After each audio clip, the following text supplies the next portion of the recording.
Did you see these videos of an immigration raid at a Hyundai construction site in Georgia? Listen to this. Warrant for this entire construction site, okay? We're Homeland Security. We have a search warrant for the whole site. We need construction to cease immediately. We need all work to end on the site right now.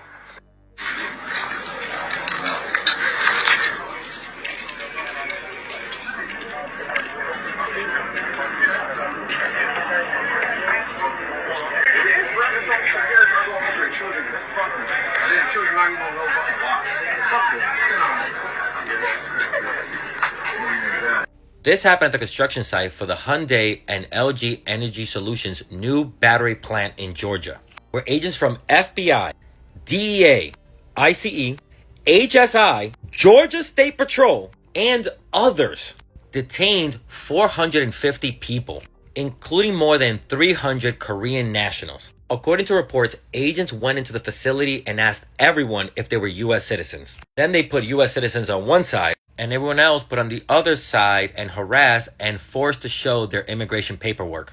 Because of the raid, the South Korean government is very concerned about its company's investments in the U.S. and the treatment of its people. The South Korean government is trying to figure out why the construction site was raided, saying that the detained South Koreans had entered the U.S. on a B-1 temporary visitor visa. However, it is unclear if those workers subsequently tried to get a work visa or if they even knew that they couldn't work with the visa they had. But like we have seen from this administration, they're going after migrants regardless of their status.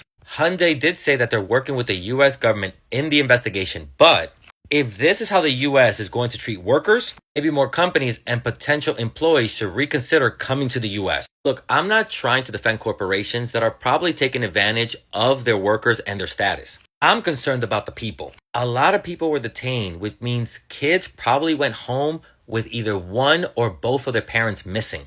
These are people who are working, most likely paying taxes, and their only infraction is probably not having the proper paperwork to work in the U.S. And out of desperation, they took a job. This could all be a lot easier if the U.S. government actually let people adjust their status. If you think these people can migrate all the way to the U.S., get a job, pay taxes, but somehow they're not smart enough or law-abiding enough to adjust their status, then you have no idea how the immigration system actually works.